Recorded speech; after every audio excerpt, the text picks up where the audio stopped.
이번 시간에는 과정평가형의 통계 자료를 좀 보도록 하겠습니다. 과정평가형에 대해서 간단히 설명드리면 국가직무능력 표준에 맞춰서 NCS라고 하죠. 여기에 맞춰서 교육훈련 과정을 체계적으로 이수하고 내부 외부 평가를 거쳐서 취득하는 국가기술 자격이다. 훈련을 받고 내부 평가 외부 평가를 종합해가지고 취득을 한다. 이런 게 되겠습니다. 이전의 자격제도와 차이점은 검정형, 우리가 일반적으로 필기보고 실기보고 그게 이제 검정형이고요. 이 과정평가형은 이제 과정을 통해서 평가를 한다. 이런 내용이 되겠습니다. 여기 내용들을 이렇게 보시면 되겠고요. 합격 기준은 검정형은 평균 필기 60, 실기 60을 맞아야 되고 과정평가형은 평균 80 이상을 맞아야 된다. 그게 이제 내부 평가가 있고 외부 평가가 있다 이 얘기죠. 그래서 이 제도의 특징으로 보자면 누구나 참여할 수 있고, 원래 검정형은 응시 자격이 있는데 응시 자격이 없이 전부 다 취득할 수 있다 이렇게 만들어 놨어요. 대신에 이거는 이제 교육을 짧은 데는 4개월, 긴 데는 1년짜리도 있다고 하고요. 그 기간 동안에 오롯이 다 학원을 나가서 교육을 받아야 된다. 이게 안 되시는 분들은, 직장 다니시는 분들은 검정형으로 준비해가지고 따셔야 되겠죠. 그래서 여기 홈페이지에 이쪽에 이제 편성 기준을 좀 보면은 여기 어떤 게 이렇게 자격증이 과정평가형으로 편성이 되어 있는지 확인이 가능하고요. 우리 기계도 이쪽에 이렇게 있고, 다 있는 건 아니고요. 이게 승인을 받은 자격만 여기 있는 거죠. 그 다음에 이제 통계 총괄 현황을 좀 보겠습니다. 일단 보니까 연도별 응시자가 이렇게 있어요. 기사과정 같은 경우에 연도별로 인원이 나와 있죠. 점점 올라가서 하늘색이 접수자죠. 얘가 접수자, 얘가 응시자, 합격자가 그 아래 당연히 이렇게 나오겠죠. 그러니까 접수한 사람은 이제 수업을 들었더라도 실제 시험에 응시하지 않은 사람들이 그래도 꽤 있다는 거죠. 요 정도의 차이만큼 이제 응시를 안 한 거라고 볼 수가 있습니다. 그만두는 사람도 많을 거고, 실력이 안 돼가지고 자기가 하기 싫어서 그냥 안 하는 사람도 있을 거고, 그럴 수 있는 거죠. 그리고 요만큼의 차이가 응시자랑 합격자의 차이, 이렇게 볼 수가 있겠죠. 24년도에는 뭐가 좀 많았다가 25년도에는 많이 떨어진, 25년도는 지금이니까 통계가 부족하니까 그러겠죠. 더 올라갈 수도 있겠죠. 그래서 아래를 좀 내려가지고 7년도서부터 시작이 돼가지고 쭉 가고 있습니다. 요건 이제 기사죠. 기사고 쭉 가가지고 요렇게 현재까지 오고 있어요. 점점 늘어나는 게 보이죠. 응시자가 접수자는 1800명인데 작년 같은 경우에 합격자가 1091명, 이것도 다 붙는 학원도 많이 있는데 생각보다 많이 떨어진다고 볼 수가 있는 거죠. 50%는 아닌 것 같고 반보다 좀 많이 붙는 요 정도인 것 같습니다. 여기가 기사과정이었고요. 그 다음에 산업기사과정을 보니까 산업기사도 기사랑 비슷해요. 접수자가 이렇게 있고 응시자가 이렇게 있고 합격자는 이렇게 나오고 있는, 아마 이제 올해는 당연히 또 늘을 거라고 생각이 됩니다. 내년에 가봐야 확실히 알 수 있겠죠. 밑에 보니까 여기 산업기사는 이제 훨씬 많아요. 물론 당연히 기사보다 따기 쉬워서 그런 것도 있을 거고, 그리고 아무래도 종류가 이게 훨씬 더 많죠. 2015년서부터 시작을 해가지고 이렇게 점점 늘어나고 있습니다. 보니까 이제 2023년도, 2022년도, 2024년도는 비슷하네요. 응시자는 이렇게 나와 있고 합격자는 이렇게 나와 있습니다.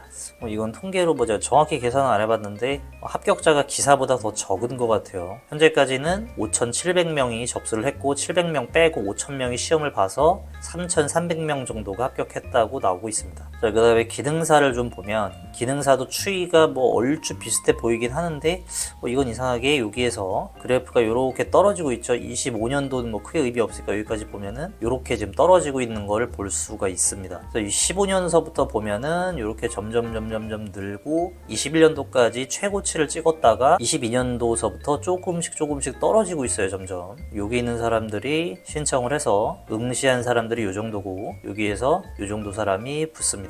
확실히 기능사는 좀 쉬워서 그런지 합격률이 높은 게 느껴지죠. 그 다음에 이제 서비스 분야 이런 게 또 있죠. 서비스 분야 자격증도 이런 통계를 보여주고 얼추 비슷하다고 할 수가 있습니다. 그리고 보니까 이렇게 점점 늘었다가 2021년도를 기준으로 많이 떨어졌고요. 2024년도에는 엄청 떨어졌습니다. 여기 합격률만 보자면 합격률이 이 정도 나오고 있고 반 정도 되는 것 같아요. 반. 자, 이번에는 지역별 응시자 및 합격자 현황을 좀 보겠습니다. 일단 기사부터 좀 보면 이제 올해 거는 크게 의미가 없죠. 아직 완료가 안 됐으니까 2015년도 2021년도서부터 볼게요. 서울 쪽에서는 이렇게 여기 이제 121명이 등록자고 114명이 응시자고 86명이 합격자라고 여기 나와 있죠. 여러분 홈페이지 가면 좀 더 정확하게 이렇게 알 수가 있습니다. 경인 지역은 이렇게 나오고 있고요. 강원 지역도 나오고 있고 이게 보게 되면 이 표로 갖다가 좀 딱 느껴지죠. 부산 지역에서는 이렇게 한 반 정도 붙은 것 같고요. 울산 지역에서는 이 정도, 충남 지역에서는 이렇게 나오고 있고 그러니까 이것도 합격률이 다 다르다고 할 수가 있죠. 22년도는 경인 지역이 좀 부족하게 나오고요. 충남 지역 이렇게 전반적인 합격률이 이렇게 합격률로 나온다기보다는 합격자 수가 이렇게 나오고 있죠. 근데 이거를 보고서 뭐 이 지역으로 가서 뭐 나는 경인 지역에 사는데 경북 지역 가야 되겠다 이럴 필요까지는 없죠. 여기도 다 붙는 사람이 있으니까 어차피 시험은 다 똑같을 건데 합격률이 그 강사의 능력에 따라서 좀 차이가 있을 수 있다. 이 정도로 보면 되겠죠. 24년도에도 뭐 이렇게 나오고 있고요. 또 이게 뭐 그냥 요 그림만 보면 안 되는 게 사람 수가 차이가 어마어마합니다. 경인 지역이 강원 지역의 10배예요. 그리고 경인 지역보다 서울 지역이 더 많습니다. 자, 21년도 산업기사를 보면요. 산업기사 아무래도 수가 기사보다 훨씬 많았죠. 아까 본 것처럼. 경인 지역에 1,400명이 시험을 보고 600명이 합격을 하고 반도 안 되는 것 같아요. 이렇게 쭉 있습니다. 22년도에 산업기사를 보니까 경인 지역에 1,600명 중에 950명이 합격을 했어요. 서울 지역에는 2,000명이 봤는데 900명이 합격을 970명 정도 합격을 해서 반 좀 안 되게 합격을 한 것 같습니다. 합격률이 좀 높은 지역도 있고 좀 낮은 지역도 있고 24년도에 산업기사도 뭐 크게 뭐 엄청난 차이가 있는 것 같지는 않고요. 합격률이 좀 높아지긴 했네요. 요거는 기능사는 2024년도 보면은 이렇게 기능사는 합격을 많이 했죠. 꽤 많은 퍼센티지가 합격을 했죠. 23년도를 보니까 23년도도 뭐 합격자 꽤 많았고요. 그리고 기능사는 확실히 21년도서부터 이게 점점점 줄어드는 추세가 좀 보이고 있죠. 21년도에 굉장히 사람 많이 봤죠. 1270명 중에 909명이 합격을 했다고 나오고 있습니다. 강원 지역도 이렇게 나와 있고 충북 지역 아무래도 이제 수도권에 사람이 당연히 많으니까 많이 있겠죠. 22년도에 서비스직을 보니 경인 지역에 90명이 시험을 봤는데 38명이 3분의 1보다 조금 넘게 붙었다고 나오고 있어요. 서울 지역이 270명 중에 160명, 강원 지역에 40명 중에 7명 붙었다고 나오고 있고요. 물론 자격증 시험에 따라서 종류에 따라서 좀 차이가 있긴 하겠죠. 이건 다 뭉뚱그려 놓은 거니까 난이도 차이가 있을 수 있죠. 그 다음에 24년도에 보니까 경인 지역에 53명 중에 15명이 붙었다고 나오고 있습니다. 무슨 일인지 이때는 좀 합격률이 저조하네요. 그 다음에 서울 지역에 180명 중에 107명이 합격을 했다고 나오고 있습니다. 자, 이번에는 종목별, 종목에 따른 합격률을 좀 보도록 할게요.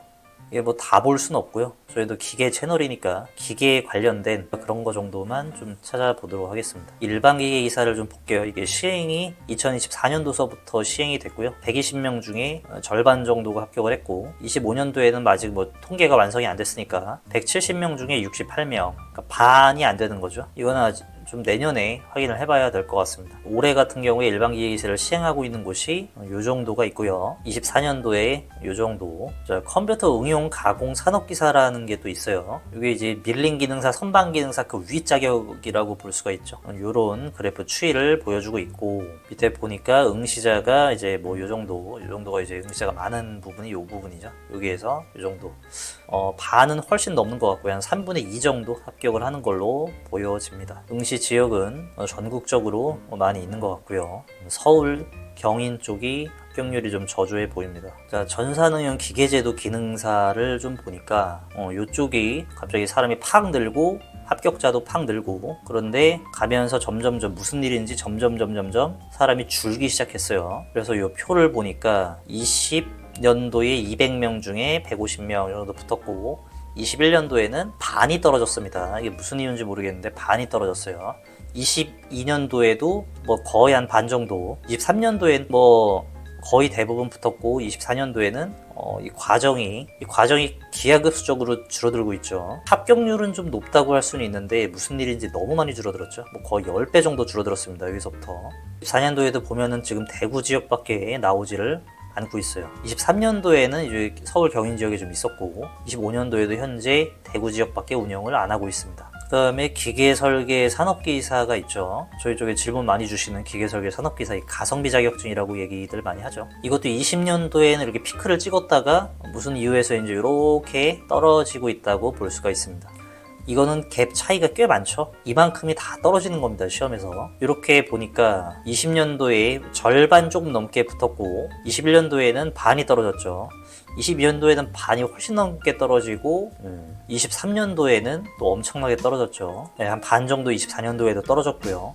합격률이 신통치가 않아가지고 사람들이 안 하는 건지 25년도는 뭐 아직 통계가 덜 잡혔고요. 현재 진행 중인 곳은 뭐 전국적으로 뭐 어느 정도 다 하고 있고 24년도에는 훨씬 많이 했었는데 경남 지역 같은 경우에는 엄청나게 떨어졌어요. 경인 지역도 뭐 대부분 뭐 지금 합격률이 굉장히 저조하다고 할 수가 있습니다. 뭐 어떤 면에서는 기사보다 일반 기계 기사보다 더 상태가 안 좋은 것 같아요. 물론 일반 기계 기사는 뭐 시행된 지 얼마 안 됐기 때문에 자세히 뭐 판단하기는 좀 어렵지만 23년도에 경북 지역 이런 데서는 뭐 어떻게 좀 합격률이 높은데 근데 사람 수가 별로 안 되죠. 경인 지역이나 서울 지역은 사람이 많은데 반 넘게 떨어졌습니다. 근데 혹시나 이제 기계설계 산업기사를 준비하시는 분들은 기계설계 산업기사가 합격률이 굉장히 저조한 편이죠. 기사도 아니고 산업기사인데도 불구하고 꽤 합격률이 저조한 게 보여집니다. 반도 안 되는 경우가 굉장히 많잖아요. 이래가지고 점점 지원율이 떨어지는 건지 그러니까 이게 종목에 따라서 굉장히 상이하기 때문에 자기가 관심 있는 종목이 합격률이 어떤지 그래서 이런 거 잘 확인하셔가지고 괜찮은 데 등록해서 이 제도를 이용하실 분들은 그렇게 이용을 하시면 되겠어요.